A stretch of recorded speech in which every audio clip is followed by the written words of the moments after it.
Dan inilah episode yang ke-97. Rian mendengar pengumuman Pak RT di masjid. Terkejut dan tidak menyangka, Rian keluar dari kamarnya. "Mama mana, Rain?" tanya Rian ketika melihat Rain yang duduk di sofa ruang tamu. "Di kamar pesugihan," ucap Rain tanpa menoleh ke arah Rian. Rain masih sibuk dengan ponselnya tanpa tahu jika adiknya sedang membara. Rian masuk ke sebuah kamar, tempat pesugihan keluarganya. Kedua orang tua Rian selalu membuka pintu ketika melakukan pesugihan, membiarkan jin yang mereka abdi masuk. "Ma, apa yang sudah Mama lakukan?" tanya Rian dengan mengepalkan tangannya. Papa Rian membaca mantra langsung membuka mata, menoleh ke arah istrinya yang duduk di dekatnya. "Papa lanjut saja, biar aku yang urus Rian," kata Mama Rian, mengerti tatapan suaminya. Bau kemenyan dan asap dari dupa tercium oleh Rian. Rian tahu kedua orang tuanya sibuk memuja jin, tetapi tidak mengurungkan niat Rian untuk menghampiri mama papanya. "Rian, ikut mama," kata Mama Rian menarik tangan Rian keluar dari kamar pesugihan.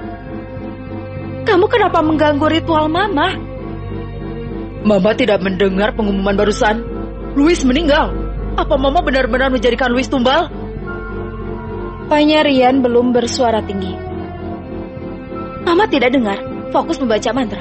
Kalau Louis meninggal, syukurlah, tidak akan ada orang yang mengganggu lagi," ucap Mama Rian yang terlihat senang. "Mama tidak punya hati. Ketika kita dituduh warga, Mama tidak sadar atau pura-pura lupa. Ayah Louis yang membela kita di depan banyak orang. Kalau dia tidak ada, warga bisa masuk ke rumah dan memeriksa rumah kita.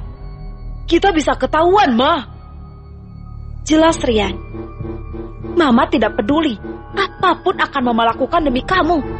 Jangan mengganggu ritual Mama," perintah Mama Rian sebelum kembali ke kamar tempat ritualnya.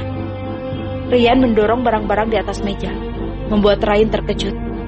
Rain mendengar perdebatan Rian dan mamanya, tetapi memilih diam seolah tidak mendengarnya. "Mau kemana?" tanya Rain ketika Rian membuka pintu. "Bukan urusanmu," kata Rian yang melanjutkan langkahnya. "Punya saudara kembar tapi merepotkan. Dia pasti mengunjungi rumah Louis," kata Rain yang yakin. Rian mengetuk pintu rumah. Aku yang sedang makan menoleh ke arah pintu. "Ada tamu lagi ya? Pasti Pak RT atau warga," kataku menebak. "Bisa jadi, Kak. Mereka datang untuk memastikan Kak Louis," jawab Ida. "Biar aku saja yang buka ya. Aku yakin mereka pasti terkejut," ucapku yang merencanakan niat jahilku. Aku bersiap membuka pintu, sengaja mematikan lampu. Aku mengganti pakaianku dengan warna putih terusan. Rencanaku akan berjalan lancar. Pintu rumahku aku buka perlahan, berdiri di belakang pintu. Ketika ingin membuat, malah aku yang terkejut. Tidak ada siapapun di teras rumah. Siapa yang mengetuk pintu? Gumamku yang berjalan mundur. Aku memperhatikan sekeliling. Tidak ada satu orang pun yang terlihat. Di luar sangat gelap. Batang pohon sampai tidak terlihat. Untung lampu teras rumahku menyala. Aku berlari masuk ke dalam rumah tanpa menutup pintu.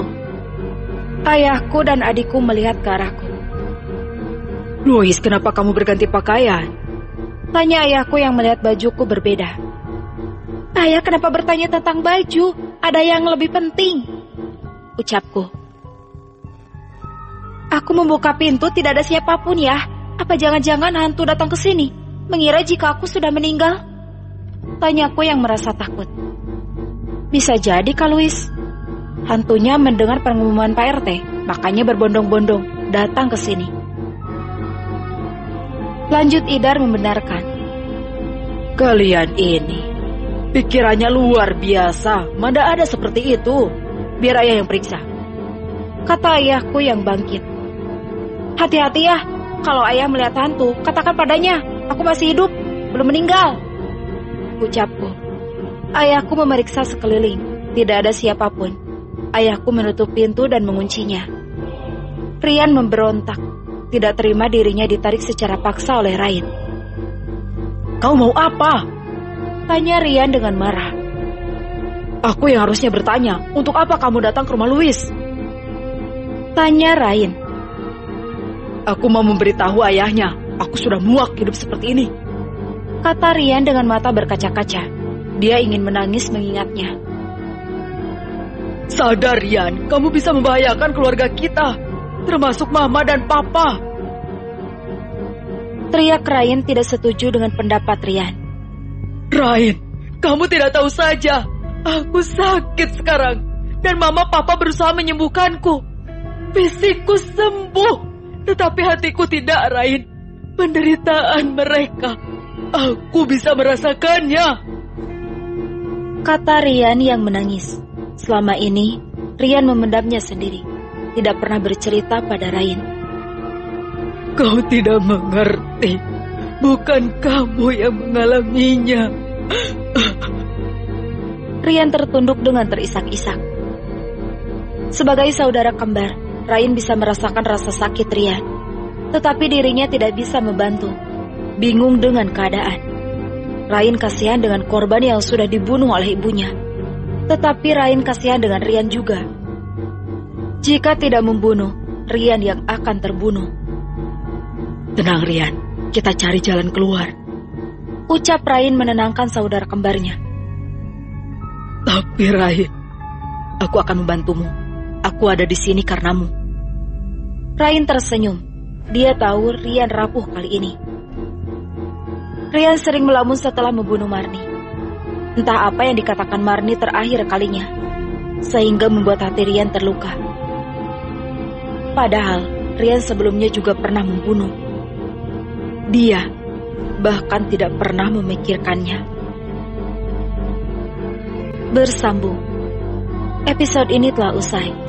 Dan inilah episode yang ke-98. Pagi sekali aku mendengar suara berisik di luar.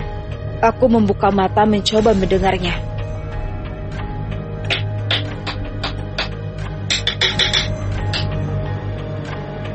Terdengar bunyi seseorang sedang memaluh. Idar juga bangun, mendengar suara ribut di luar rumah. "Kak, suara apa sih? Apa ada tetangga yang adain acara?" tanya Idar. Kita keluar memastikan tidak mungkin ada orang ramai-ramai tanpa sebab. Kataku yang mengibas selimut untuk keluar dari rumah. Aku terkejut melihat banyak warga yang memasang tenda biru di depan rumah. Kursi disusun bersejajaran, bendera putih terpasang. Apa ini?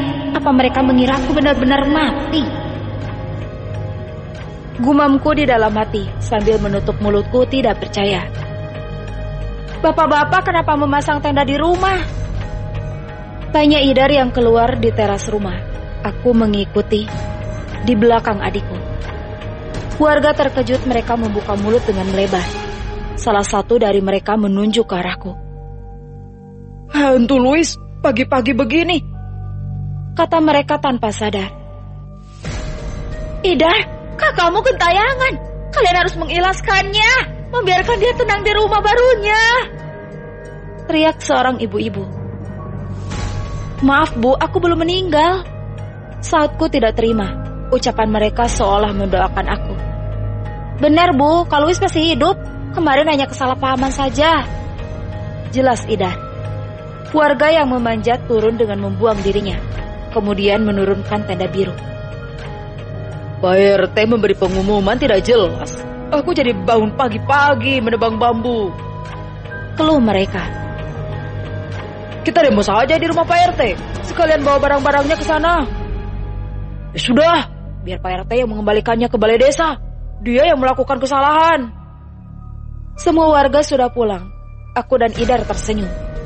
Sedari tadi berusaha menahan tawa melihat warga yang kesal. Ketika aku ingin masuk, Rian berteriak dengan menghampiriku. "Louis!" Aku menoleh dan menunggunya. Adikku memandang Rian tidak suka. Idar buru-buru masuk menutup pintu dengan keras. Tepat seketika Rian sampai di depanku. Rian tersenyum, walau dirinya sadar adikku tidak suka dia datang. Tidak perlu dipikirkan, dia hanya kesal saja. Warga memasang tenda di depan rumah, mengira jika aku sudah pergi. Kataku yang tidak ingin Rian merasa tidak enak. Wah, aku pikir karena aku, kata Rian yang menggaruk kepalanya walau tidak gatal. Louis, syukurlah jika kamu baik-baik saja. Aku terkejut mendengar pengumuman Pak RT. Jangankan kamu yang terkejut, aku lebih-lebih tidak habis pikir dikira meninggal, ucapku dengan melipat tanganku. Louis, aku mau jujur denganmu, tapi kamu janji tidak boleh membenciku, ucap Rian yang membuatku heran. Apa yang sebenarnya ingin Rian katakan? Aku menunggu Rian bicara.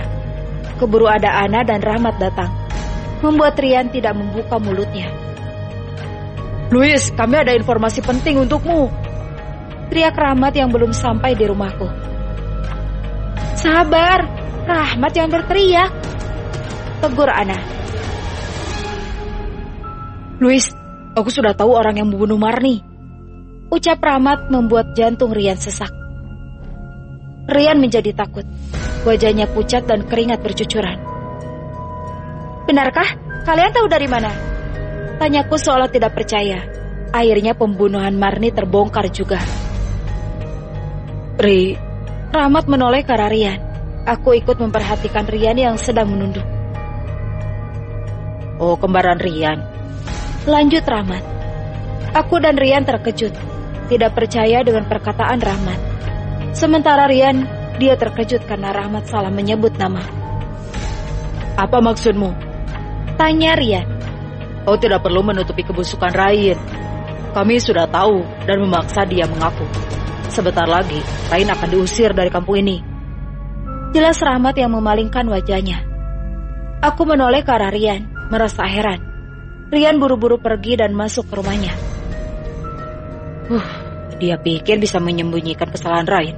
Aku sudah menyelidiki dan tidak salah lagi, ucap Rahmat. Kalian yakin Rain pelakunya? Tanyaku memastikan. Ana mengangguk, membuat diriku seolah tidak bisa bernafas. Aku tidak habis pikir, Rain yang dikenal baik ternyata seorang pembunuh. Bagaimana kalian tahu? Ana menceritakannya, bermula ketika Ana membujuk warga yang melihat seseorang masuk ke rumah Marni. Setelah Rahmat dan Ana memperlihatkan foto, orang tersebut menunjuk Rain. Karena Ana dan Rahmat tidak punya bukti, dia mendatangi Rain dan menyuruh Rain mengaku. Aku tidak habis pikir dengan Rain. Apa tujuannya membunuh Marni? Tanyaku yang masih merasa heran. Rain bilang tidak suka dengan Marni, makanya dia membunuhnya. Jelas Ana. Alasan mati, aku tidak menyangka alasan Rain tidak masuk akal. Sejak kapan Rain mengenal Marni? Sampai-sampai dia tidak suka pada Marni. Tetapi kenapa arwah Marni gentayangan? Tanyaku seketika. Jika Rain yang memberi alasan seperti itu, pasti ada orang yang memanfaatkannya. Itu yang tidak aku mengerti. Aku menyuruh Rahmat, tidak gegabah. Malah dia memaksa Rain mengaku. Seharusnya kita selidiki lebih dulu, biar jelas, kata Ana dengan kesal. Bersambung. Episode ini telah usai, dan inilah episode yang ke-99. Tamparan panas melayang di wajah Rain. Rain bergantian dengan Rian mendapat hadiah dari mamanya. Kamu bisa-bisanya ngaku, menambah masalah lagi, ucap Mama Rian. Ma, aku tidak bisa menyembunyikannya. Salah seorang warga tahu jika Rian yang membunuhnya. Lebih baik aku yang mengaku daripada Rian, ucap Rain. Aku tidak butuh pengakuanmu, ucap Rian yang masuk ke rumahnya. Seharusnya kamu jujur, aku pelakunya. Tidak perlu terkesan melindungi diriku, lanjut Rian yang mengepalkan tangannya. Cukup Rian, kamu tidak punya urusan, teriak Mama Rian. Tidak Ma, aku mau Rain jujur. Aku pelakunya. Aku tidak mau kamu jadi korban Rain, ucap Rian, menatap tajam kembarannya. Sudah cukup diri Rian yang mendapat masalah. Rain tidak boleh. Di rumah Louis semua teman-temannya datang. Mereka merencanakan strategi mencari pelaku Marni.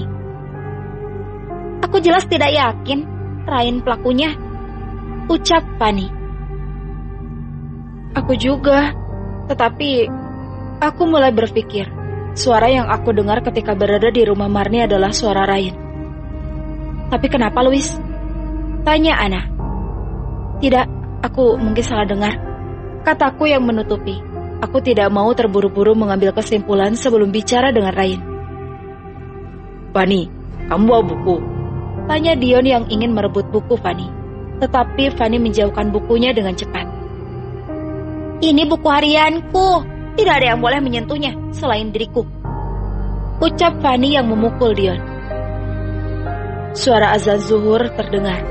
Aku menyuruh teman-temanku sholat. Dion dan Rahmat pamit ke masjid, sementara Fanny dan Anas sholat berjamaah di kamar. Louis, kamu tidak ikut? Tanya Ana yang selesai wudhu. Tidak, aku datang bulan, jadi hanya bisa bermalas-malasan, ucapku. Aku meninggalkan mereka di kamar, takut jika aku malah mengganggu. Tanpa sengaja aku membuka buku harian Fanny. Aku lupa jika Fanny melarang siapapun membuka buku hariannya. Tidak apalah, aku bisa pegang janji. Lagian Fanny tidak akan tahu, ucapku yang tersenyum membuka buku Fanny. Terdapat satu halaman yang menarik perhatianku. Judul yang tertulis dengan jelas benar-benar membuatku terkejut. Aku benci Louis. Aku mulai membaca tiap kata yang Fanny tulis. Aku baru sadar, orang yang selama ini berkhianat padaku adalah Fanny. Perkataan nenek Ana benar. Aku pikir hanya dugaan nenek Ana saja. Pintu kamarku terbuka. Buru-buru aku menyimpan buku harian Fanny di atas meja, sambil duduk menatap keluar. Louis, malam ini kamu ke rumahku. Aku mau adakan acara tahlilan untuk nenekku, ucap Ana. Sekalian kita mencari bukti orang yang sudah membunuh nenekku, lanjut Ana. Aku hanya bisa mengangguk, masih syok melihat tulisan Fanny. Fanny, kamu tidak membenciku? Tanyaku pada Fanny yang duduk di dekatku. Apa maksudmu? Jawab Fanny, pura-pura tidak mengerti. Jelas-jelas aku sudah membaca buku hariannya. Dia mengatakan membenciku karena selalu dekat dan mendapat perhatian dari Dion. Fanny, aku sama sekali tidak menyukai Dion. Malah aku berpikir kamu lebih cocok dengan Dion. Benar kan, Ana? Tanyaku yang menoleh pada Ana. Kalian bicara apaan? Mana mungkin kita yang berteman saling suka? Dion memang selalu bercanda, tidak perlu masukin ke hati, jawab Ana. Aku menghela nafas. Aku ingin membuat kesalahpahaman Fanny berakhir. Ana menambahkannya. Ponselku berdering dari Dion. Aku langsung mematikannya. Tidak mungkin mengangkat di depan Fanny. Dia bisa curiga dan semakin salah paham padaku. Giliran Rahmat yang menelpon. Aku mengangkat ketika melihat nama Rahmat tertera di layar. Halo Rahmat? Tanyaku mendekatkan ponsel di telinga. Oh, oke. Aku suruh Fanny dan Ana pulang sekarang, ucapku yang mematikan sambungan telepon. Kenapa Louis? Tanya Fanny. Rahmat dan Dion sudah pulang ke rumah. Mereka tidak datang ke sini lagi. Kalian pulang juga, tidak perlu menunggu mereka, ucapku yang menatap Ana dan Fanny bergantian. Kau mengusir kami, Louis? Tanya Ana. Bukan mengusir, aku hanya berkata saja, ucapku yang tertawa. Malam harinya aku berjalan ke rumah Ana, sesuai janji kami tadi siang. Angin bertiup menyapu leherku, membuat aku merinding. Terlebih berjalan sendirian. Aku sekilas melihat sosok hitam berdiri dari samping mataku. Saat aku menoleh, tidak ada siapapun di sana. Mungkin perasaanku saja, ucapku yang mempercepat langkahku. Suara tapak kaki terdengar ramai di belakangku. Tetapi ketika aku berhenti berjalan, dia seolah berhenti juga. Aku berlari, terdengar suara kaki yang berlari di belakang. Kurang kerjaan sekali hantunya, mengikuti setiap gerakanku. Gumamku di dalam hati. Aku langsung menoleh ke belakang. dan terkejut tidak ada siapapun di belakangku. Aku rasa aku perlu membeli alat pembersih telinga. Ucapku yang kembali melanjutkan langkahku. Sosok Ibu Ratna berpakaian serba hitam berdiri tidak jauh dariku. Dia berjalan menghampiriku. Aura tidak bisa terpancar dari tubuhnya. Tatapan mata Ibu Ratna seolah menusuk sampai ke ulu hati. Kenapa bisa kamu ada di sini? Tanyaku dengan tangan bergetar menunjuk Ibu Ratna. Ibu Ratna tidak menyahut. Dia terus melangkah menghampiriku. Matanya tidak berkedip. Tatapannya lurus mengarah padaku. Ketika Ibu Ratna semakin dekat denganku, aku semakin ketakutan. Ibu Ratna seolah ingin membunuhku. Bersambung. Episode ini telah usai. Dan inilah episode yang ke-100.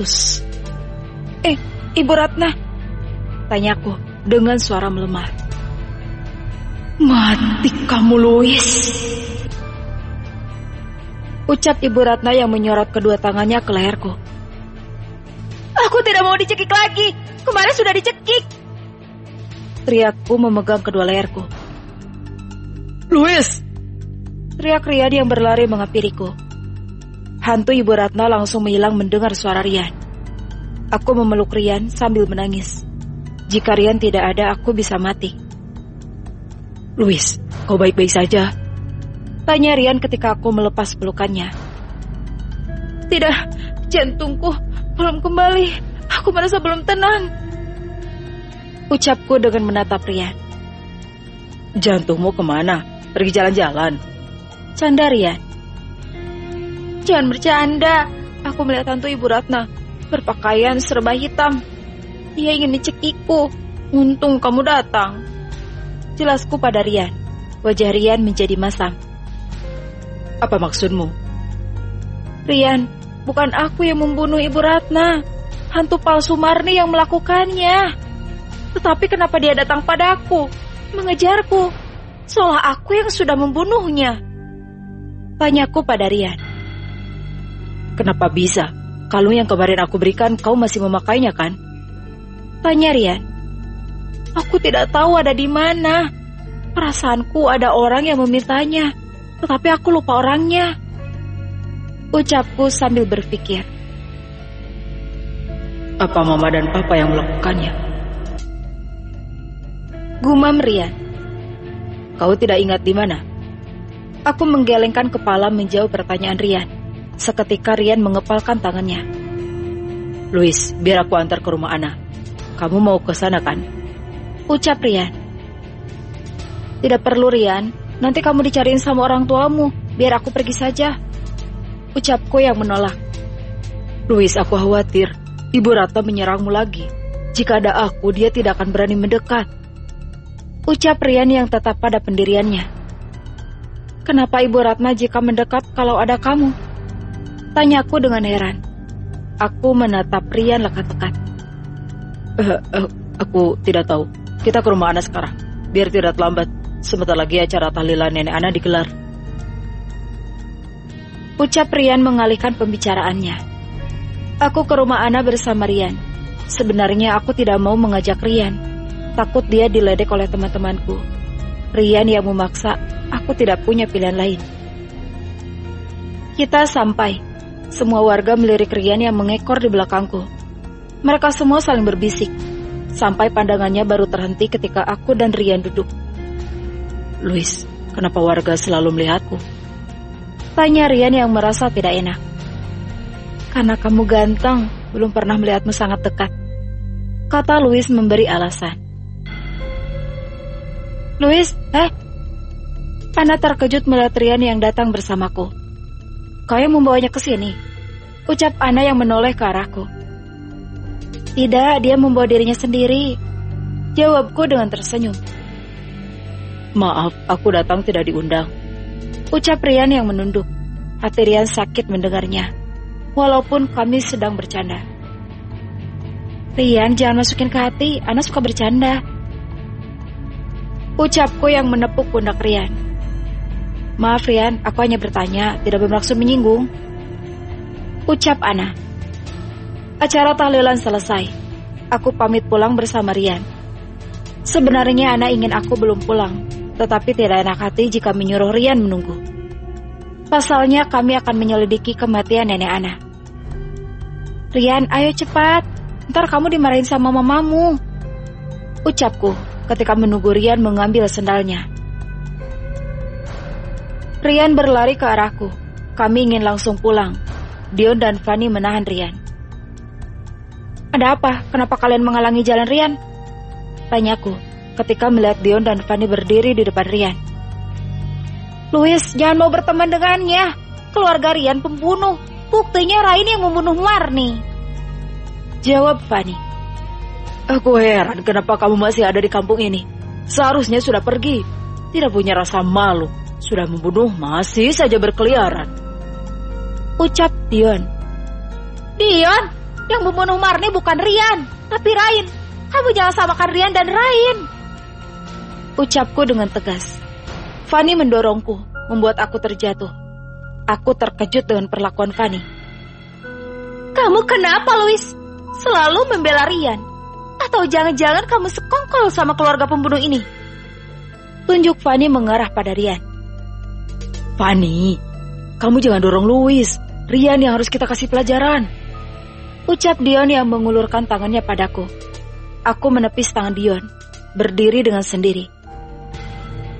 Louis, bajumu kotor, periksa Rian yang membasuh bajuku dengan tangannya. Fanny, kamu selama ini pura-pura menjadi teman aku. Kamu sebenarnya benci denganku, kan? Teriakku dengan marah. Rian dan Dion terkejut mendengarku. Sekarang lihat dirimu. Kamu tidak menganggap aku sebagai teman hanya karena Rian, benar kan? Malah balik berteriak. Louis, aku tidak menyangka. Demi orang baru, kamu rela memutus pertemanan kita, kata Dion dengan wajah kesal. Aku tidak melakukannya. Asal kamu tahu, Dion, Fanny menyukaimu, tetapi dia malah marah padaku karena kamu lebih perhatian padaku. Jelasku, semakin membuat Dion dan Rian terkejut. Sementara Fanny membulatkan matanya. Benar kan? Tanyaku lagi, membuat mulut Fanny tidak bisa berkata-kata. Dasar kamu pengkhianat. Kamu yang mengirim pesan pada Pak Mus dan Ibu Ratna jika aku ada di rumahku. Makanya mereka datang ke rumah memeriksa. Aku sudah seperti orang kesetanan yang berteriak di depan rumah Ana. Untung acara tahlilan sudah selesai. Semua orang sudah pulang, kecuali keluarga Ana. Diam kamu, Louis, kata Fanny yang maju melawanku. Alhasil, aku dan Fanny saling menarik rambut dan mencakar wajah. Dion dan Rian berusaha melerai. Fanny yang kesal karena ditahan Dion melampiaskannya pada Rian. Rian didorong hingga terjatuh, membuat punggung Rian menabrak pohon di belakangnya. Ah! Teriak Rian kesakitan sampai memegang punggungnya. Tanpa kami sadari, seseorang tengah berdiri di bawah pohon dengan mengepal keras kedua tangannya. Dia merasa marah melihat kejadian di depan matanya. Bersambung. Episode ini telah usai. Dan inilah episode yang ke-101. Aku pulang bersama Rian. Di dalam perjalanan kami tidak bicara satu kata pun. Aku masih kesal dengan Fanny, membuat aku bad mood seketika. Pas sampai di teras rumahku, aku menoleh ke arah Rian. Rian, terima kasih sudah menemaniku. Maaf, kejadian tadi mungkin membuat hatimu sakit, ucapku perlahan. Tidak apa-apa, Louis. Aku yang merasa tidak enak sekarang. Rambutku sudah seperti tersengat listrik, ucap Rian yang menutup mulutnya menahan ketawa. Aku tersenyum mendengarnya. Memang benar yang dikatakan Rian. Ini semua gara-gara aksi jambakan dengan Fanny. Aku masuk dulu. Kamu mau mampir? Tanyaku. Tidak perlu, sudah tengah malam. Tidak baik bertamu di rumah orang tengah malam seperti ini, ucap Rian yang tersenyum. Aku berjalan masuk ke teras rumah. Tiba-tiba Rian memberiku kalung hitam. Dilihat sekilas sama dengan kalung yang kemarin Rian berikan. Louis, tolong jangan dilepaskan. Hanya ini yang tersisa, ucap Rian membuatku mengangguk. Aku merasakan bau menyengat seperti bangkai dari kalung Rian. Ini terbuat dari apa? Kenapa baunya sangat menyengat? Tanyaku yang menutup hidungku.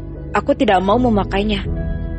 Tenang saja, tidak akan mengeluarkan bau untuk selamanya, ucap Rian. Aku masuk. Rian juga kembali ke rumahnya. Aku menutup kalung tersebut dengan bajuku agar baunya tidak menyengat sekali. Aneh sekali, Rian. Ada kalung seperti ini. Apa kelebihannya? Gumamku yang berjalan masuk ke kamarku. Keesokan harinya, Rain berlari ke rumahku. Entah apa yang terjadi. Matahari saja belum muncul. Ada apa, Nak Rain? Tanya ayahku yang membuka pintu. Tolong Rian, Om, ucap Rain yang panik. Mendengar nama Rian, aku dan Idar berlari menghampiri di depan pintu. Lois, Rian sakit. Dari tadi badannya kejang-kejang terus, ucap Rain. Aku dan ayahku berlari ke rumah Rian. Hanya Rian dan Rain yang menginap tadi malam. Kedua orang tuanya pergi ke kota. Aku masuk ke kamar Rian. Tubuh Rian masih kejang-kejang. Ya, apa yang harus kita lakukan? Tanyaku bingung. Aku mulai panik. Rain, apa Rian sering kejang-kejang? Ayahku bertanya pada Rain yang duduk di samping Rian. Sering, Om, sahut Rain. Lalu apa obatnya? Kami menatap Rain yang diam mendadak. Dia merasa ragu memberitahu kami.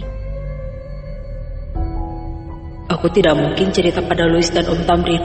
Rian seperti ini karena belum mendapatkan tumbal baru, gumam Rain. Akan sembuh sendiri, Om, jawab Rain yang membuatku heran. Wajahnya tadi panik, sekarang sudah menjadi tenang. Aku dan ayahku saling memandang. Kami berdua pulang ke rumah karena Rain tidak membiarkan kami lama-lama di rumahnya. Ayah, apa ayah tidak merasa ada hal aneh di rumah Rian? Tanyaku yang duduk di dekat ayahku. Aneh kenapa? Jangan menuduh dan memfitnah, Louis. Dosa besar, ucap ayahku. Iya ya, tapi aku saat lewat tadi merasa ada bau kemenyan dari kamar Rian yang lama, jelasku. Ayah tidak merasakan apapun, kata ayahku dengan singkat. Aku mulai berpikir, ruangan di kamar Rian yang hampir aku buka waktu itu, sebenarnya apa yang ada di sana? Kak Louis! Teriak Idar membuat aku terkaget. Lamunanku terhenti seketika. Ada apa? Tanyaku yang kesal. Ada Ana yang cari Kak Louis. Aku berlari keluar. Ana sudah duduk di sofa ruang tamu. Saat Ana melihatku, dia bangkit menghampiriku, memegang rambutku dan memperhatikan wajahku. Dia langsung tertawa seketika. Ada apa? Tanyaku yang merasa heran. Aku baru dengar kabar heboh dan hot. Kamu bertengkar dengan Fanny. Louis, apa masalahnya? Kamu membiarkan rambut panjangmu ditarik-tarik. Hati-hati. Nanti semua rambutmu tercabut. Ucap Ana yang masih tertawa. Kau tidak lihat saja bagaimana aku menjambak rambutnya, membuat dia kesakitan, ucapku. Alasan, Dion dan Fanny mengatakan kamu menangis karena kesakitan. Rambutmu banyak menyangkut di tangan Fanny, kata Ana yang menarikku duduk di sofa. Sepertinya begitu. Kak Louis pulang kemarin rambutnya seperti tidak disisir puluhan tahun. Idar datang membenarkan perkataan Ana. Kau yang paling kuat, masa kalah dari Fanny? Lain kali tingkatkan, ucap Ana. Kau datang untuk menghinaku. Pulang saja sana, ucapku dengan wajah memerah. Aku kesal jika menyangkut Fanny. Tidak, aku datang menjengukmu, ingin melihat kondisimu. Tapi sepertinya kamu baik-baik saja. Badanmu tidak remuk, beda dengan Fanny. Dia dan Dion baru saja ke tukang urut. Mungkin kamu mau ke sana juga, ucap Ana.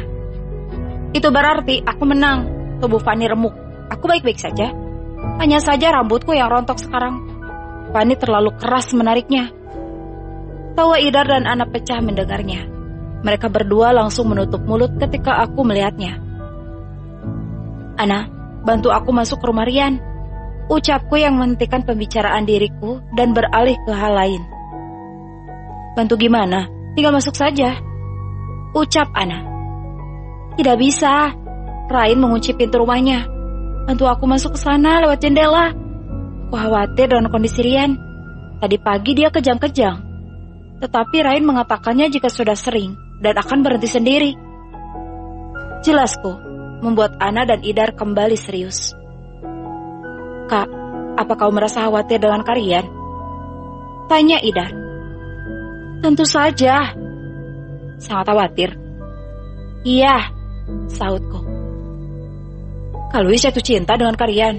Terkadang rasa sakit yang membuat kita sadar jika kita menyukainya. Jelas Idar membuat wajahku memerah. Aku tidak berpikir jauh tentang itu. Hanya saja hatiku tidak bisa tenang sebelum melihat kondisi Rian baik-baik saja. Aku ingin tinggal tadi. Tetapi Rain ngotot mengusirku dan ayahku. Apa iya aku jatuh cinta dengan Rian? Gumamku dalam hati.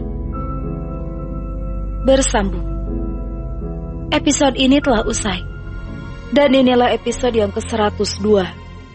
Aku dan Ana pergi ke samping rumah Rian, di mana terdapat jendela kamar yang terbuka di sana. Louis, kamu yakin mau masuk tanpa permisi dulu? Ucap Ana yang ragu-ragu. Tidak perlu minta izin. Rain pasti tidak mengizinkannya. Jawabku yang tetap fokus masuk ke rumah Rian lewat jendela. Setelah aku dan Ana berhasil masuk, tidak ada siapapun di kamar. Membuat aku dan Ana merasa lega sedikit. Aku kembali membuka pintu ruangan yang ada di kamar Rian. Hatiku terkejut melihat banyak sekali sesajian di kamar ini. Beberapa lilin masih hidup. Aku meneguk ludahku sendiri. Apa ini? Ucapku yang tidak bisa berkata-kata. Apa keluarga Rian melakukan pesugihan? Tanya Ana yang mengamati seisi ruangan. Aku masuk berjalan mendekati sesajian. Tak sengaja membuat buah-buahan di dekat meja terjatuh. Siapa di sana? Teriak Rain yang berjalan mendekat. Louis, kita mau sembunyi di mana? Ucap Ana panik. Aku dan Ana berlari keluar lewat jendela. Karena terburu-buru, celanaku jadi sobek. Ah, sial. Umpatku. Aku dan Ana sembunyi di samping rumah. Rian dan Rain datang memeriksa kamarnya. Siapa yang baru datang? Kenapa buah yang dipersembahkan Mama jatuh? Ucap Rian dengan bingung. Aku merasa lega mendengar suara Rian. Akhirnya dia baik-baik saja. Aku tidak tahu, mungkin kucing yang lewat. Jawab Rain. Aku harap begitu. Aku sangat takut jika seseorang mengetahuinya. Mereka akan curiga kita yang selama ini mengambil tumbal. Ucap Rian sambil menghela nafas. Aku dan Ana terkejut mendengarnya. Kami saling berpandangan. Ana langsung berdiri memperlihatkan dirinya di jendela. Ana, sontak Rian dan Rain terkejut. Ana buru-buru masuk kembali ke dalam kamar, melewati jendela yang cukup tinggi. Aku terpaksa ikut Ana dengan sangat hati-hati, karena celanaku sobek. Tanganku yang menutupinya agar tidak terlihat. Jadi kalian yang selama ini mengambil tumbal? Teriak Ana yang mendekat ke arah Rain dan Rian. Rain mendorong Rian mundur, sementara dirinya yang berhadapan dengan Ana. Kenapa? Apa maumu? Balas Rain. Kau masih sempat bertanya seperti itu? Apa kalian tidak merasakan penderitaan mereka? Ana kembali berteriak dengan suara keras. Oh, apa jangan-jangan kalian juga yang membunuh nenekku? Ana tidak mungkin, mereka tidak mungkin melakukan hal sekecil itu. Aku menyahut sambil menepuk pundak Ana yang terlihat marah. Benar, kami pelakunya. Jawab Rian di belakang Rain. Pandangan kami semua tertuju pada Rian. termasuk Ryan. Dia menatap Rian dengan tajam. Apa? Ana seolah tidak percaya. Kenapa kamu melakukannya? Tanyaku yang penasaran. Aku berpikir tidak mungkin Rian yang melakukannya. Sampai mereka tidak punya hati membedah perut nenek Ana sampai mengambil jantungnya. Maaf, Louis, ucap Rian menunduk dengan penuh rasa bersalah. Kau! Ana berlari ke arah Rian, memukul dengan keras. Ryan berusaha menghalangi sementara aku hanya mematung, mencerna perkataan Rian. Lepaskan aku! Kau harus mati sama seperti nenekku! Teriak Ana yang sudah seperti kesetanan. Ana, jangan salahkan Rian! Bentak Ryan. Lalu siapa yang perlu disalahkan? Kamu! Tunjuk Ana pada Ryan. Ana sudah berhenti memukul Rian. Kini beralih menatap Ryan dengan tajam. Kalian berdua tidak tahu rasa sakit melihat nenekku dibunuh secara sadis. Kalian tidak tahu hanya nenekku yang aku punya saat ini. Aku anak yatim piatu sejak kecil dan diasuh oleh nenekku. Hanya dia yang aku punya. Teriak Ana, menangis terseduh-seduh. Aku menjadi kasihan melihatnya. Maaf. Rian kembali meminta maaf. Kata maaf saja tidak cukup membuat nenekku hidup. Apa yang kalian lakukan? Tega mengambil jantungnya. Di mana jantung nenekku?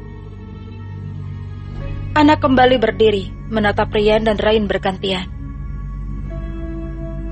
Kalung Louis, ucap Rian seketika. Apa? Aku terkejut mendengarnya. Ana menatapku dengan kasar mengambil kalung yang Rian maksud. Louis, apa kau juga terlibat? Tanya Ana dengan mata berkaca-kaca. Tidak Ana, aku tidak tahu apapun. Rian memberiku. Jawabku sambil menggelengkan kepala. Kau membuatku kecewa, Louis. Setelah apa yang nenekku lakukan padamu, kau balas dengan mengambil jantungnya, menjadikan dia pelindungmu. Kenapa harus nenekku? Tanya Ana padaku. Ana, kau sejahat itu. Pantas Fanny membencimu. Kau orang keji, tidak tahu balas budi. Aku tidak mau punya sahabat sepertimu, kata Ana sebelum pergi dari kamar Rian. Louis, panggil Rian. Kau sejahat itu, tega membuat diriku dibenci sahabatku. Aku salah menilaimu, Rian. Kau memasukkan aku ke dalam masalahmu, menjadikan aku pelakunya. Jangan pernah temui aku lagi. Aku sudah tidak peduli denganmu, kataku yang keluar dari kamar Rian. Aku baru tersadar ketika sampai di rumah. Celanaku sobek dan aku berjalan santai tanpa menutupnya. Semoga saja Rian dan Ryan tidak melihatnya. Aku bisa malu, ucapku yang memeriksa sobek di celanaku. Sangat panjang, sampai memperlihatkan celana dalamku. Bersambung. Episode ini telah usai. Dan inilah episode yang ke-103. Malam harinya aku tidak bisa tidur memikirkan Ana yang sedang marah padaku. Aku sudah berusaha menghubungi Ana, sampai mengirim pesan padanya. Tetapi Ana tidak menjawab panggilanku dan tidak membalas pesanku. Ana, kamu kenapa tidak percaya padaku? Gumamku di dalam hati. Saat aku melamun memikirkan Ana, suara Ibu Ratna terdengar memanggilku. Aku langsung bangun dan duduk di ranjang. Idar sudah tidur di sampingku. Tidak mungkin suara Ibu Ratna yang memanggilku, tanyaku sembari mencari sekeliling. Louis. Orang yang memanggil namaku kembali terdengar. Seperti suara Ibu Ratna, aku tidak salah dengar. Tidak, Ibu Ratna sudah meninggal, ucapku yang menepuk wajahku agar bisa sadar. Louis. Suara Ibu Ratna semakin jelas terdengar. Aku menutup telingaku, tetapi percuma saja, suara Ibu Ratna tidak bisa hilang. Pintu kamarku langsung terbuka. Aku terkejut dan langsung menoleh ke arah pintu. Tidak ada siapapun yang membuka pintu, tetapi pintu bisa terbuka sebagian. Bulu kuduku merinding. Kakiku bergetar tidak mau beranjak dari tempat tidur. Saat itu juga, seseorang masuk dengan menggunakan baju serba hitam. "Ibu Ratna," kataku yang terkejut. Ibu Ratna masuk ke dalam kamarku, menatapku yang tengah duduk di tempat tidur. "Tidak mungkin, Ibu Ratna sudah meninggal. Tolong menjauh dariku!" Teriakku mengusir arwah Ibu Ratna. Tetapi Ibu Ratna tetap berjalan menghampiriku dengan kedua tangan lurus ke depan, seperti ingin mencekikku. "Louis, kamu harus mati," ucap Ibu Ratna dengan suara menyeramkan. "Bukan aku yang membunuhmu, kenapa aku yang harus mati?" tanyaku dengan heran bercampur rasa takut. Ibu Ratna tidak menjawab, tetap berjalan mendekat ke arahku. Ketika sampai padaku, Ibu Ratna langsung mencekik leherku, membuat aku tidak bisa bernafas. "Lepas!" teriakku yang tidak bisa bersuara keras. "Louis, kamu harus mati!"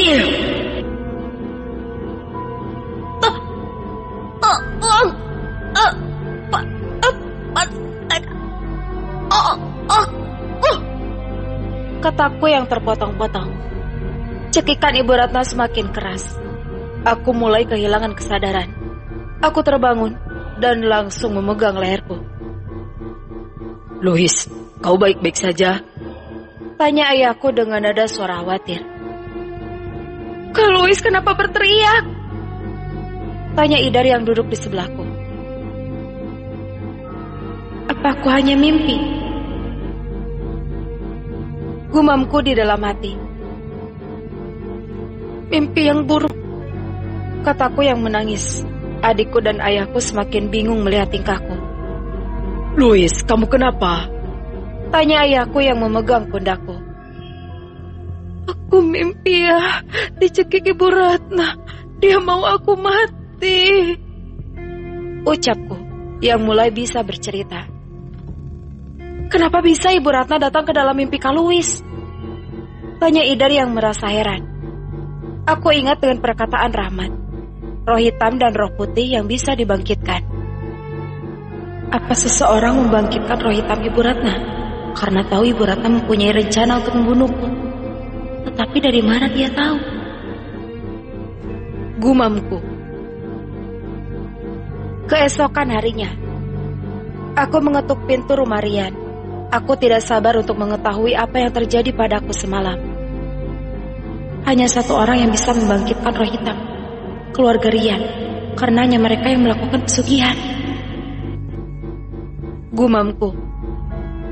Aku terus mengetuk pintu, sampai Rain dan Rian membuka pintu dan muncul di depanku. "Louis, kamu datang ke sini?" sambut Rian dengan tersenyum manis padaku. "Tidak perlu basa-basi. Aku datang ke sini ingin meminta penjelasan. Apa keluarga kalian yang membangkitkan roh hitam Ibu Ratna? Kenapa?" tanyaku yang langsung to the point. Aku melihat wajah Rian dan Rain yang saling menatap. Tidak ada di antara mereka yang berani bicara. "Rian, jawab aku. Apa alasan kedua orang tuamu membangkitkannya? Apa karena ingin membunuhku?"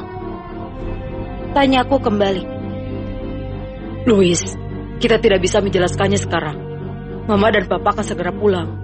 Kita bicara sebentar sore saja di rumah Ana," kata Rian, yang disambut anggukan oleh Rain. "Kenapa harus di rumah Ana? Kita bisa bicara di rumahku saja," kataku yang memberi saran. "Tidak bisa di rumahmu. Mamaku akan curiga. Jika di rumah Ana, sangat jauh dari sini, Mama tidak akan melihat kita. Aku tidak yakin jika Ana mau. Sebaiknya di rumah Rahmat saja. Aku akan memberitahu Rahmat." "Terserah saja, yang jelas bukan di sini atau di rumahmu," ucap Rian. Aku pulang kembali ke rumahku. Baru saja aku sampai di depan teras, kedua orang tua Rian dan Rain datang. Adik Rian, Rani berlari memeluk Rian. "Kak Rian! Kak Rain!" Teriak Rani memanggil kakak kembarnya. Mama Rian melihat ke arahku dengan tatapan tajam. Kemudian berjalan masuk ke rumahnya.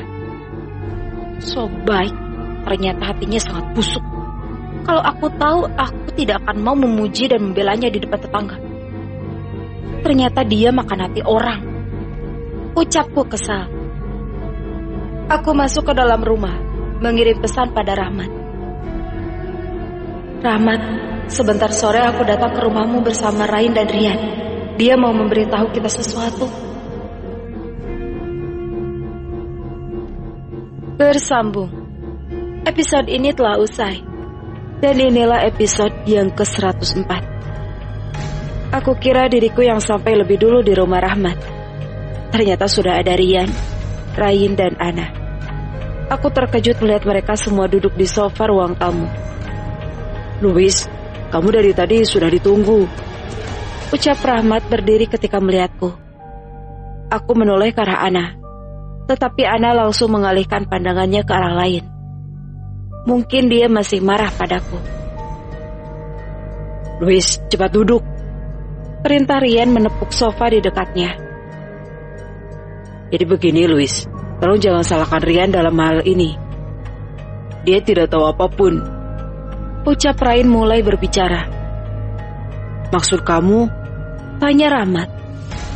Kedua orang tuaku yang mengambil banyak tumbal agar Rian tetap hidup. Kami sebenarnya sudah hidup berpindah-pindah dari desa yang satu sampai ke desa ini. Dan baru kali ini kami ketahuan oleh kalian.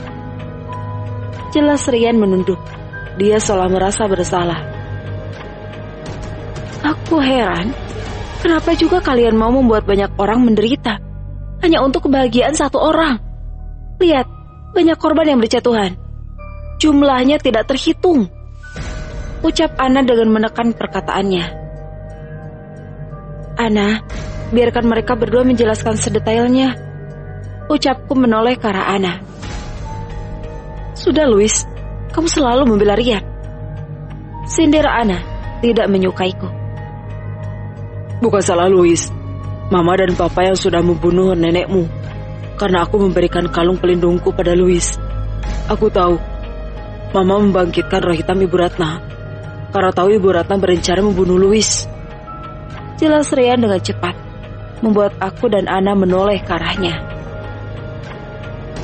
Kamu bermaksud melindungi Louis dengan kalungmu, ucap Rahmat yang tidak habis pikir. Iya, roh hitam tidak akan berbuat macam-macam pada Louis jika Louis menggunakan kalung pelindungku. Mama marah waktu itu, mencari mangsa lain. Mama menemukan nenek Ana, membunuhnya dan mengambil jantungnya agar dijadikan pelindungku. Kami semua mengangguk mendengar penjelasan Rian, termasuk Ana. Otaknya tidak kurang berpikir dengan keras. Lalu, kenapa kamu mengumpulkan kami dan memberitahu kebenaran? Tanya Ana seketika. Rian dan Rain saling memandang. Kemudian mereka berbicara bersamaan. Kami mau kalian menghentikan ritual yang dilakukan Mama dan Papa. Aku sudah tidak mau hidup seperti ini, dipenuhi rasa bersalah, dihantui wajah mereka yang terus bersedih. Tambah Rian. Aku mohon, aku tidak bisa sendirian menghentikan kedua orang tuaku. Aku butuh bantuan kalian. Sebentar malam Mama dan Papa akan mengambil korban lagi. Tolong hentikan, ucap Rain yang berlutut di lantai memegang kaki Rahmat. Bagaimana ini? Apa yang harus aku lakukan? Tanya Rahmat yang bingung. Kakinya dipegang oleh Rain. Terserah Louis saja. Jika dia ingin membantu, aku mengikut, ucap Ana yang tanpa menoleh padaku. Louis. Rian dan Rain menoleh ke arahku dengan tatapan memohon. Baik, aku akan membantu, ucapku seketika, membuat senyuman si kembar mengembang. Tapi siapa orang yang sedang diincar Mama dan Papamu malam ini? Tanyaku pada Rian dan Rain. Aku tidak tahu. Biasanya Mama sudah memantau orang tersebut selama 2 hari. Tetapi dia baru datang tadi pagi. Mungkin sebentar malam belum mengambil korban, kata Rian dengan teliti. Tetapi malam ini malam Jumat, Mama pasti akan mengambil korban. Terlebih Mama tahu jika kamu kejang-kejang kemarin. Itulah alasan kenapa Mama dan Papa pulang lebih awal. Ucap Rain mengingatkan Rian. Begini saja, kalian beritahu kami siapa korban selanjutnya. Kami akan segera menolong korban agar tidak dijadikan tumbal. Ucap Ana memberi saran. Aku akan beritahu Louis. Ucap Rian mengangguk. Setelah selesai diskusi, Rian dan Rain pulang. Tetapi mereka disambut oleh mamanya di depan pintu. Loh, Mama kenapa bisa ada di sini? Tanya Rian heran sekaligus terkejut. Mama lihat Louis juga tidak ada di rumahnya. Apa kalian berdua bertemu dengan Louis? Tanya Mama Rian menatap tajam anak-anaknya di depannya. Tidak, Ma. Ucap Rain. Iya, Ma. Ucap Rian. Mama Rian menjadi curiga. Dua jawaban yang berbeda dilontarkan Rian dan Rain. Yang benar yang mana? Begini, Ma. Pas kami habis jalan-jalan, kami bertemu Louis. Tetapi kami tidak berbicara panjang. Hanya sekedar menyapa. Louis ingin pergi ke rumah Ana. Jelas Rain mencari alasan. Rian mengangguk membenarkan perkataan Rain. Ya sudah, kalian masuk ke rumah. Jangan keluar malam ini. Soalnya malam Jumat, Papa dan Mama mau mencari tumbal untuk Rian. Kata Mama Rian melangkah masuk ke dalam rumah. Rian dan Rain menghela nafas lega. Mereka tidak tahu apa yang terjadi jika sampai ketahuan. Rain, kamu hebat mencari alasan. Hampir saja kita mendapat amukan dari Mama. Kata Rian bangga sambil menepuk pundak Rain. Tenang saja, semuanya akan beres jika aku bersamamu. Matahari sudah terbenam. Aku buru-buru menutup pintu rumah menjelang maghrib, melarang adik-adikku keluar rumah. Tidak lama ponselku berbunyi. Aku buru-buru mengangkatnya dan masuk ke dalam kamar agar tidak ada yang mendengar pembicaraanku. Louis, kamu beritahu Ana dan Rahmat, Mamaku akan beraksi malam ini. Ucap Rian berbisik-bisik di dalam telepon. Siapa targetnya? Tanyaku yang bersuara perlahan. Adikmu, Idar. Kata Rian, membuat aku mendadak tidak bisa bicara. Sekian banyaknya orang, kenapa harus adikku yang menjadi target kali ini? Kamu yakin, Rian? Tanyaku memastikan. Aku sungguh tidak percaya dengan perkataan Rian. Aku yakin 100%. Rain baru saja menguping pembicaraan Mama dan Papa di kamar pesugihan. Tidak salah lagi. Rian, apa yang harus aku lakukan? Aku tidak mau. Adikku benar-benar akan dijadikan tumbal. Tanyaku yang merasa panik. Aku tidak mau kejadian yang terjadi pada Pak Imam terjadi juga pada adikku. Tenang, Louis. Panggil teman-temanmu untuk membantumu. Oh iya, sudah dulu. Rai sudah memberi kode. Ucap Rian menutup sambungan telepon sepihak. Rain terus mengetuk pintu kamar mandi ketika mendengar suara langkah kaki mamanya. Rain, Rian, masih lama di kamar mandi? Tanya Mama Rian. Iya, Ma. Padahal aku mau juga buang air besar. Kata Rain, berpura-pura. Rain memegang perutnya agar terlihat real di mata mamanya. Aneh benar. Rian seperti lama di dalam. Kamu gedor pintunya. Mungkin Rian lupa waktu. Terlalu nyaman di dalam. Perintah Mama Rian. Rian, cepat. Aku sudah mengantri lama di sini. Teriak Rain kesal. Terdengar suara air dari dalam toilet. Kemudian Rian membuka pintu. Rain langsung masuk, menabrak Rian yang mau keluar. Rian, perut kamu sudah baik? Tidak sakit lagi? Tanya Mama Rian yang khawatir dengan keadaan Rian.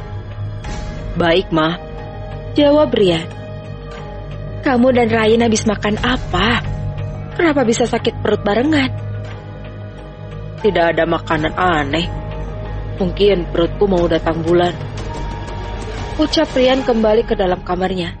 Sementara Rain duduk santai di dalam toilet tanpa melakukan apapun. Bersambung. Episode ini telah usai. Dan inilah episode yang ke-105. Aku menghubungi Rahmat dan Ana agar segera datang ke sini. Rahmat, kamu ada di mana sekarang? Tanyaku yang berbisik-bisik menelpon. Aku mantau di rumah PRT. Tetangga PRT punya banyak anak. Sempat Mama dan Papa Rian mengincar salah satunya.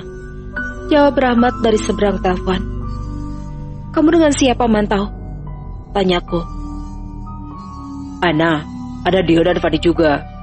Ucap Rahmat membuat aku merasa kesal ketika mendengar nama Fani. Lupakan saja. Rian baru saja memberitahuku target mereka selanjutnya. Siapa? Adikku, kamu ke rumahku sekarang. Tidak perlu memanggil orang lain. Ucapku dengan sengaja agar Rahmat tidak membawa Fani. Aku malas melihat wajahnya. Rambutku yang sudah ditarik olehnya masih belum tumbuh gantinya. Oke, aku kesana sekarang. Ucap Rahmat mematikan sambungan teleponnya. Setelah selesai berbicara dengan Rahmat, aku keluar mengawasi adikku. Idar sedang menonton TV, sementara si kecil berada di samping ayahku sambil menulis. Aku merasa lega. Mereka masih baik-baik saja.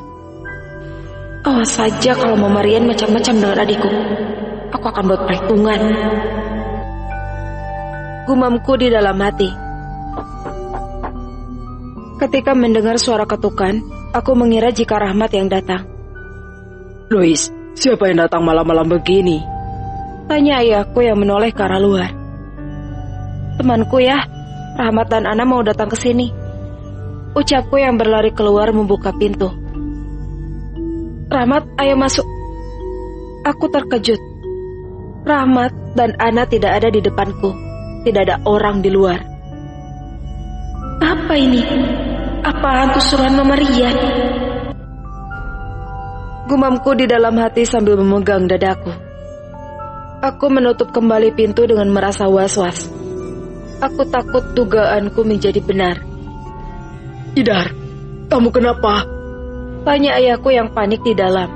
Aku yang mendengarnya buru-buru masuk tanpa mengunci pintu rumah. Idar! Teriakku, melihat Idar menutup matanya dengan gigi yang saling menggigit. Apa ini? Kenapa dengan Idar? Tanyaku melihat ayahku memangku Idar. Ayah tidak tahu. Idar langsung pingsan begitu saja. Jawab ayahku menepuk wajah Idar agar bangun. Sementara Aidil memelukku karena takut. Idar tadi pingsan. Mana ada orang pingsan sambil menggigit. Suara gigitannya terdengar. Kataku memberitahu ayahku. Louis! Teriak Rahmat di teras rumah. Ayah, bawa Idar ke kamar. Aku panggil teman-temanku dulu. Kataku berlari membuka pintu. Ayahku membopong Idar masuk ke kamarnya. Sementara Aidil mengekor di belakang ayahku. Louis, kamu lama sekali membuka pintu. Protes Dion. Kalian masuk dulu, Idar. Aku tidak tahu harus mengatakan apa. Idar kenapa, Louis? Tanya Ana yang penasaran. Rahmat dan Dion berlari masuk ke dalam rumah. Disusul Ana dan Fani. Aku sebenarnya ingin menahan Fani, tetapi tidak jadi. Bukan waktu yang tepat. Adikku sedang sekarat. Idar di kamar. Ucapku yang membuka pintu kamarku. Aku tidak melihat Idar dan ayahku. Aku membuka kamar ayahku. Louis, adikmu, cepat tolong dia. Kata ayahku yang menangis. Idar kenapa, Om? Tanya Dion dan Rahmat menghampiri ayahku. Idar terbaring seperti orang tidak sadarkan diri. Tetapi adikku mengeluarkan suara dengkuran seperti orang yang tidur. Tidak salah, Om. Bukannya Idar tidur. Tanya Rahmat. Dia tiba-tiba pingsan saat menonton TV dengan Om. Tetapi setelah Om berusaha membangunkannya, dia tidak kunjung bangun. Jelas ayahku yang wajahnya sudah basah. Ana, apa yang harus kita lakukan? Tanyaku pada Ana di dekatku yang sedang mengamati adikku. Kita harus tenang dan cari jalan keluarnya bersama. Ucap Ana yang memeriksa tubuh adikku. Tangan Idar digerakkan Ana. Dengkuran adikku semakin besar. Aku menekan bagian perut sambil mengelusnya. Aku takut adikku merasa sakit, tetapi tidak bisa mengatakannya. Bertahan, Idar. Kamu harus kuat. Gumamku yang mencari sesuatu yang bisa menyembuhkan adikku. Aku menekan tiap tubuh adikku agar dia bisa bergerak atau mengeluarkan suara. Bukan hanya suara dengkuran saja yang terdengar. Bersambung. Episode ini telah usai. Dan inilah episode yang ke-106. Idar tiba-tiba kejang-kejang. Aku refleks mundur bersama Ana. Ayah, Idar kejang-kejang sama dengan Rian waktu itu, kataku yang melihat adikku yang terbaring di tempat tidur. Apa ini cara memindahkan penyakit Rian pada Idar? Tanya Rahmat yang melihat ke arahku. Bisa jadi, Mama Rian pasti melakukannya, jawabku dengan cepat.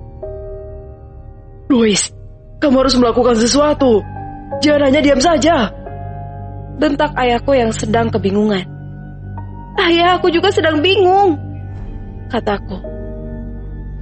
Rahmat, periksa terus denyut nadi adikku. Aku mau ke rumah Rian, membatalkan pesugihannya, kataku yang berlari keluar. Louis, aku ikut, teriak Ana menyusulku. Ana, aku mau ikut, ucap Fani yang berlari. Aku terburu-buru mengetuk pintu rumah Rian, terus-menerus, sampai Rian dan Rain datang membuka pintu. Louis, kamu datang ke sini, Ma, kata Rian terpotong. Aku menabraknya menerobos masuk. Louis, kamu jangan masuk seenaknya di rumah orang, teriak Rain yang menyusulku. Aku berhenti ketika melihat Mama dan Papa Rian sedang melakukan pesugihan di kamar Rian. Hentikan! Teriakku membuat mata Mama Rian melotot. Siapa, Ma? Tanya Papa Rian yang tidak menoleh padaku. Papa lanjutkan saja, biar aku yang mengurusnya, ucap Mama Rian, bangkit menghampiriku. Louis, tamu terhormat kami, kamu sedang apa di sini? Tanya Mama Rian yang melempar senyum bencinya padaku. Mau membunuhmu, kataku yang kesal. Mau membunuh pakai apa? Kamu tidak bawa parang atau pisau? Ucap Mama Rian menantang. Tante, aku mohon hentikan pesugihannya. Adikku sekarat sekarang, ucapku yang membuat Rain dan Rian saling berpandangan. Kamu sudah tahu aku yang membuat adikmu sekarat? Tanya Mama Rain mengernyitkan alisnya. Jangan mengeles, Tante. Kami sudah tahu semuanya, termasuk nenekku yang Tante bunuh dengan sengaja. Hentikan sekarang, sebelum terlambat, teriak Ana yang baru datang bersama Fani. Kalian semua mau apa? Mengadu? Tanya Mama Rian yang belum sadar diri. Ma, hentikan saja pesugihannya. Sudah cukup korban yang Mama ambil, ucap Rain. Kamu diam. Kamu mau Rian meninggal? Tunjuk Mama Rian melototi Rain. Aku tidak mau, Ma. Tetapi kita cari jalan keluar lain, kata Rain menatap mamanya dengan memohon. Aku tidak akan mau berhenti selama masih ada kesempatan agar anakku tetap hidup. Aku akan melakukannya, apapun caranya, jawab Mama Rian melipat kedua tangannya. Dasar mak lampir, tidak sadar diri, ucap Fani kesal. Sama denganmu, kamu yang memberitahu Ibu Ratna dan Pak Mus jika Louis ada di rumahnya. Kamu cukup iri melihat Louis bersama Dion? Mama Rian tersenyum pada Fani. Jangan mengalihkan pembicaraan. Aku mau pesugihannya dihentikan sekarang, teriakku, ingin masuk ke dalam kamar pesugihan, tetapi ditahan oleh Mama Rian. Aku sampai didorong mundur dengan keras. Aku tidak akan membiarkan kamu masuk, merusak rencanaku. Mama Rian tegas menahanku. Sudah, Ma, hentikan saja. Adik Louis bisa menjadi korban, kata Rian ikut membela. Waduh amat, yang terpenting kamu baik-baik saja, kata Mama Rian tidak peduli. Ana, ayo kita masuk, ucapku memberi kode pada Ana untuk menerobos masuk. Aku yang akan menahan Mama Rian. Lepaskan aku, kata Mama Rian yang berusaha lepas dari genggamanku. Ana membuka pintu, tetapi Papa Rian keluar dengan santai, tidak merasa terganggu, walau kami memergokinya. "Pak, apa sudah selesai?" tanya Mama Rian mengempas tanganku ketika melihat Papa Rian keluar. "Tenang saja, Ma. Adik Louis mungkin sudah meninggal sekarang," ucap Papa Rian, membuat kami semua terkejut. "Bagus dong, Pak. Kita berhasil mengambil tumbal lagi," kata Mama Rian puas. "Tidak mungkin. Adikku tidak mungkin pergi secepat itu. Tidak, kalian bohong," ucapku yang tidak percaya. Aku berlari keluar dari rumah Rian, mendatangi rumahku memeriksa kondisi adikku. Aku bertemu Rahmat di depan rumahku. "Rahmat, adikku baik-baik saja kan?" tanyaku yang ingin mendapat jawabannya secepat mungkin. Aku berharap perkataan Papa Rian salah. "Louis, tenang dulu. Kamu jangan panik," ucap Rahmat. "Gimana caranya tidak panik? Rahmat, ini menyangkut nyawa adikku." Rahmat ingin menjawab, tetapi suara tangisan dari dalam rumahku terdengar. Rahmat dan aku saling berpandangan sebelum berlari masuk ke dalam. "Louis, adikmu," kata ayahku yang menangis di tembok. "Kenapa dengan Ida, Ria?" tanyaku bingung. Dion juga terlihat menunduk, tidak bisa berkata apa-apa. "Dion, adikku kenapa?" tanyaku menggoyangkan tubuh Dion. Fanny, Ana dan Rian dan Rain ikut masuk ke dalam rumahku. Mereka terkejut melihatku menggoyangkan tubuh Dion. Fanny dengan cepat menghampiriku dan mendorongku menjauh dari Dion. Ana terburu-buru memeriksa denyut nadi adikku. Wajahnya menjadi sedih. Ana melepas tangan adikku, mundur beberapa langkah ke tembok. "Louis, adikmu sudah meninggal," kata Ana yang menoleh ke arahku. Aku merasa lemas, tidak bisa menahan tubuhku. Aku terjatuh ke lantai. Untung Rahmat dengan cepat memegang tubuhku.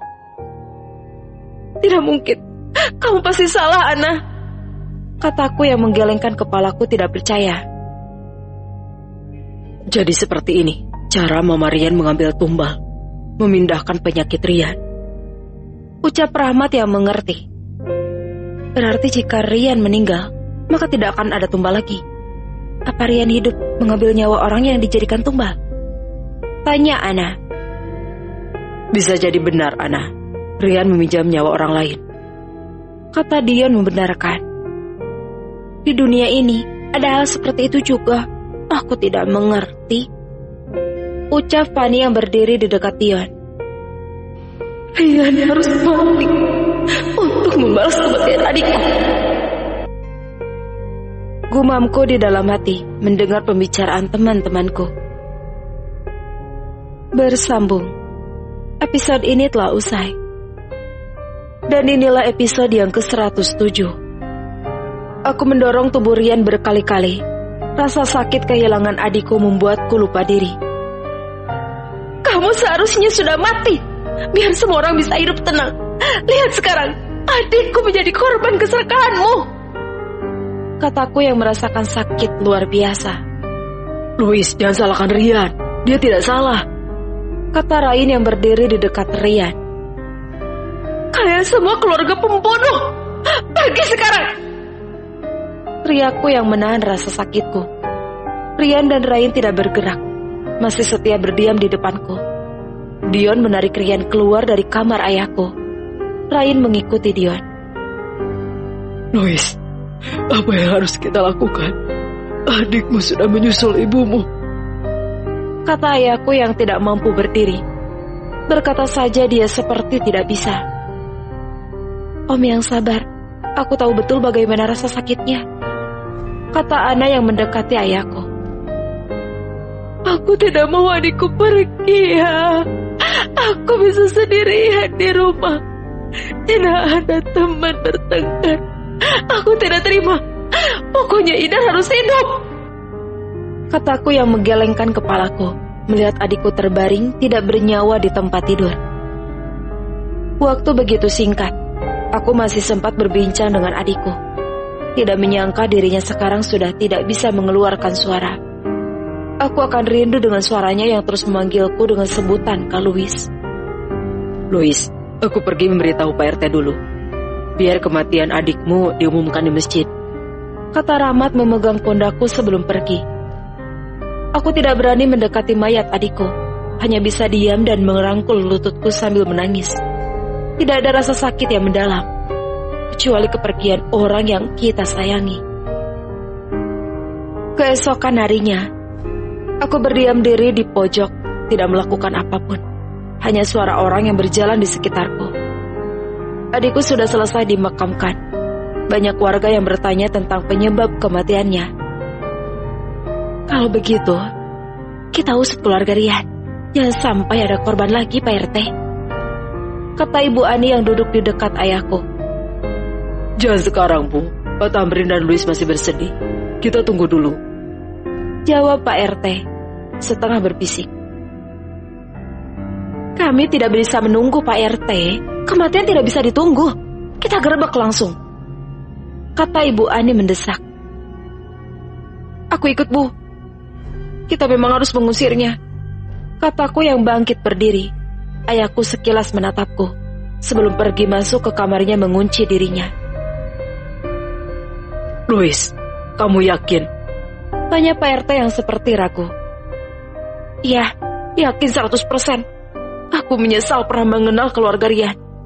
Ternyata dia musuh dalam selimut, ucapku yang mengepalkan tanganku. Setelah aku selesai berbicara, Pak RT mengumpulkan warga dan kami langsung mendemo rumah Rian. Pak RT mengetuk pintu, menunggu Rian dan Rain membuka pintu. Tetapi tidak ada orang yang kunjung membuka. Pak RT, langsung dobrak pintunya saja. Tidak perlu berperilaku sopan. Mereka tidak pantas diperlakukan seperti itu, teriak Ibu Ani marah. Betul, mereka tidak punya hati. Tidak perlu diberi hati-hati, teriak warga lain membenarkan. 3 orang warga maju mendobrak pintu Rian. Saat pintu terbuka, kami malah terkejut melihat Rian yang menggantung dirinya dengan tali. Astagfirullahalazim, Rian bunuh diri, kata Pak RT menutup mulutnya yang terbuka lebar. Ada apa ini? Tanya warga bingung melihat Rian. Aku merasa syok melihatnya. Hatiku seolah menangis menyaksikannya. Aku tidak tahu harus berkata apa. Rian! Teriak Mama Rian baru datang. Rain langsung berlari menurunkan tubuh Rian. Kantong belanjaan Mama Rian dibuang ke sembarang arah. Riana, ini Mama Rian, kata Mama Rian menepuk wajah Rian agar bangun dan membuka matanya. Rian, jangan pergi Rian. Aku tidak mau kamu tinggalkan aku, kata Rain menangis sambil menggoyangkan tubuh Rian yang sudah pucat. Mama Rian langsung menatap ke arahku, seolah ingin membunuhku hidup-hidup. Louis, kamu apakan Rian? Apa yang sudah kamu lakukan pada anakku? Mama Rian bangkit memukulku dengan keras. Rain menahan mamanya menariknya menjauh dariku. Sadar, Bu, ini bukan salah Louis. Rian memang sudah meninggal bunuh diri ketika kami datang, bela Ibu Ani yang berdiri di belakangku. Ma, cukup. Jangan salahkan siapapun. Rian seperti ini karena Mama, teriak Rain. Benar, ini mungkin karma, balasan dari perbuatan Anda yang sudah mengambil banyak korban, sahut Pak RT. Rain, apa kamu di mana, Rain? Bukannya dia bersama Rian tadi? Tanya Mama Rian kembali duduk memangku tubuh Rian. Rain mencari papanya di dalam kamar. Tidak lama dia datang sambil berlari. Wajah Rain panik.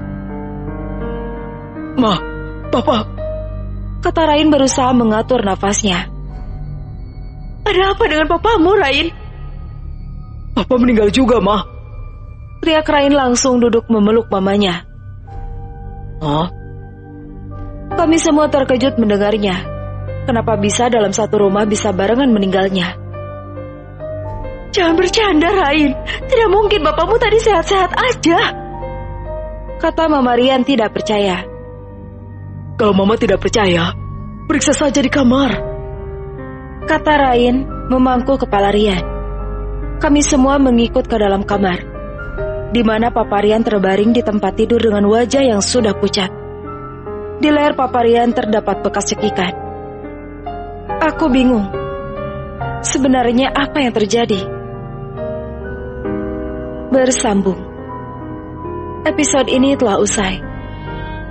Dan inilah episode yang ke-108. Akhir dari sebuah cerita. Setelah pemakaman Rian, Mama Rain, Rani, dan Rain datang ke rumahku. Tetapi ayahku tidak membiarkan mereka masuk. Hanya bicara di teras rumah saja. Pak RT juga ikut datang ke rumahku. Aku minta maaf, Pak Tamrin, Pak RT. Gara-gara keegoisanku, aku mengorbankan banyak orang. Kata Ibu Rain sambil menunduk. Dirinya terus menangis mengingat semua perbuatannya. Tidak ada yang tahu, hati manusia terkadang berubah-ubah. Kamu bisa maklumi.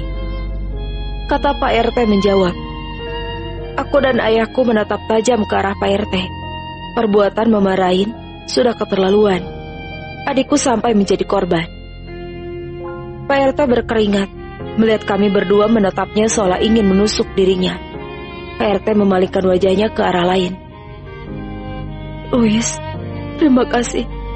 Aku minta maaf dengan sikapku selama ini padamu. Kata Mama Rian memegang tanganku. Ayahku menatapku, memberi kode untuk menyingkirkan tangannya. Aku melepas tangan Mama Rain. Sikap Anda bisa diubah, tetapi nyawa adikku tidak bisa dikembalikan. Aku belum bisa memaafkan Anda semudah itu.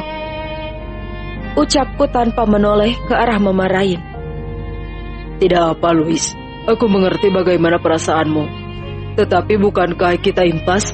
Keluarga aku 2 orang yang meninggal, sementara kamu hanya 1 orang. Jelas Rain.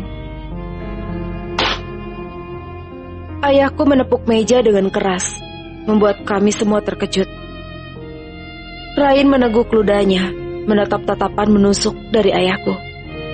Apa kamu bilang barusan? Kita impas?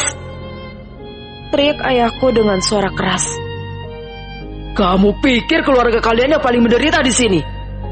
Maksud kamu tidak lebih menderita kehilangan 1 orang? Ayahku memegang keras baju Rain, berusaha untuk memukulnya. Pak RT berusaha menahannya, malah Pak RT yang terkena pukulan.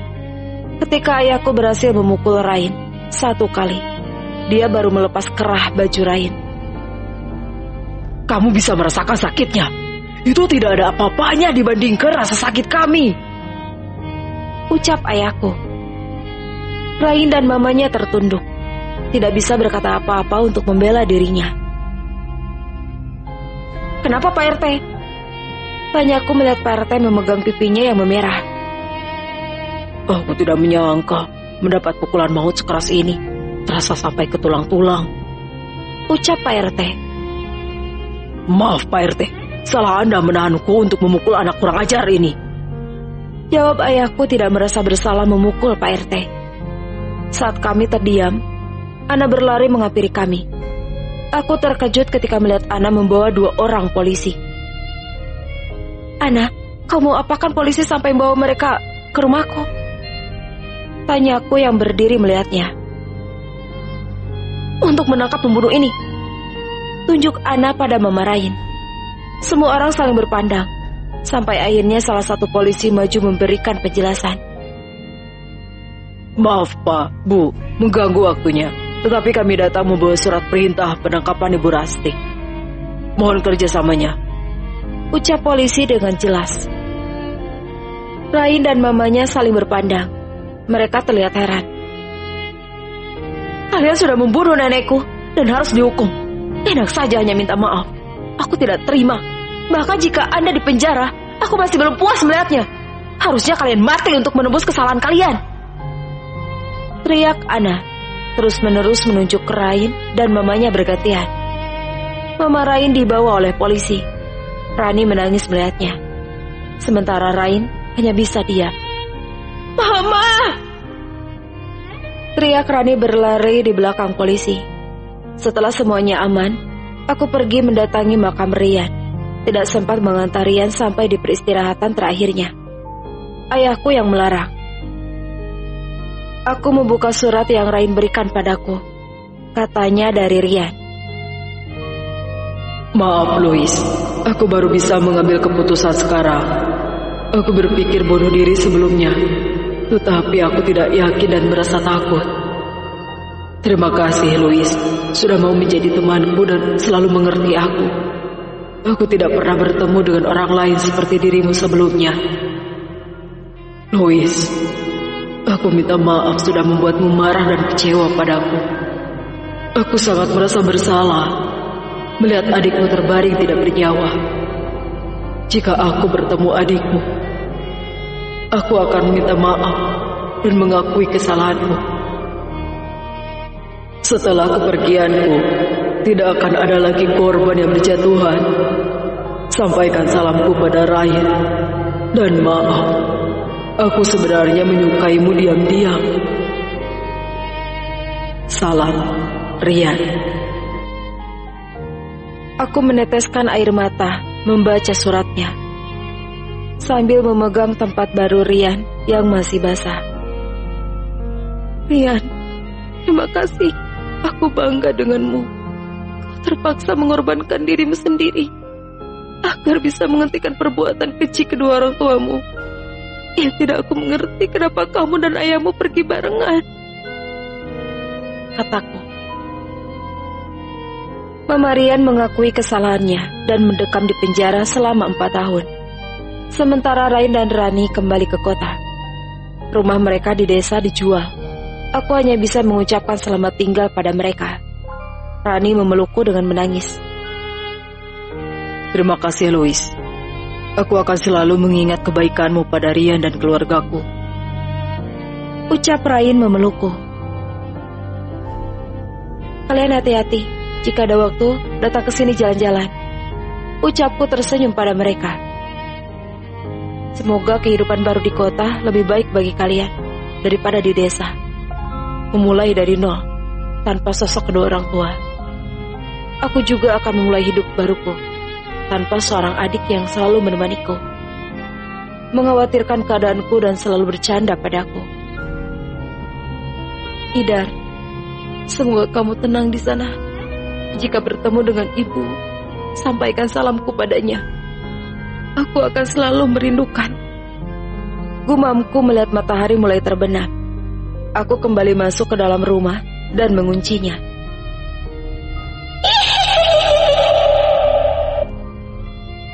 Sosok putih yang bisa melayang masuk ke rumah Rain. Sebelum Rian meninggal.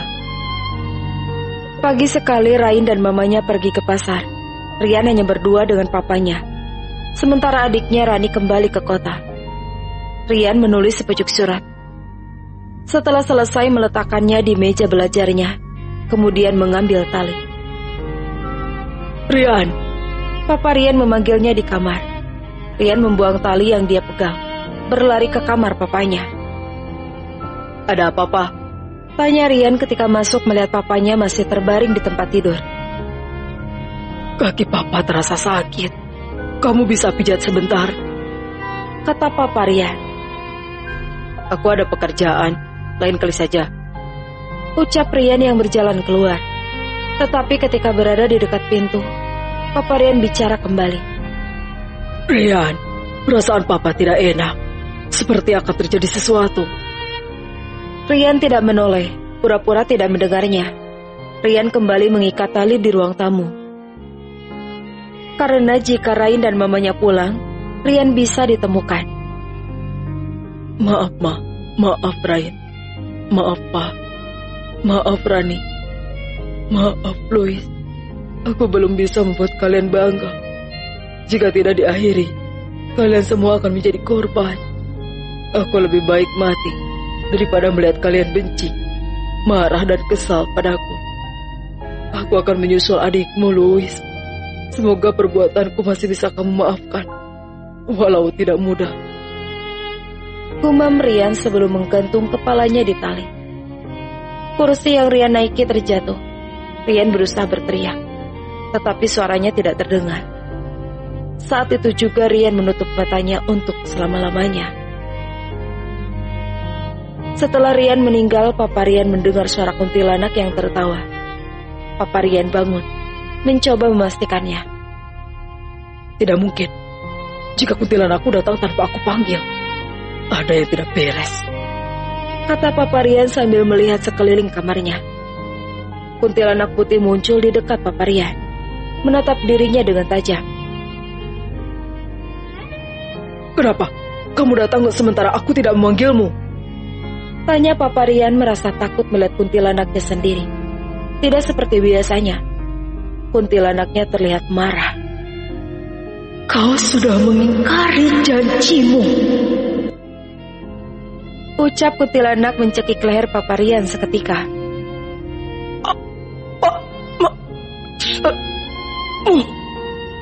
Tanya Papa Rian berusaha melepas tangan kuntilanak dari lehernya. Rian membunuh dirinya. Aku tidak akan mendapat tumbal lagi. Rian adalah perantara untukku agar bisa mendapat tumbal. Jika dirinya mati, aku tidak akan bisa berbuat apapun. Kita berjanji di awal agar kamu menjaga Rian dan selalu mengambilkan tumbal untuknya agar dia bisa hidup. Jelas kuntilanak mengangkat tubuh Papa Rian.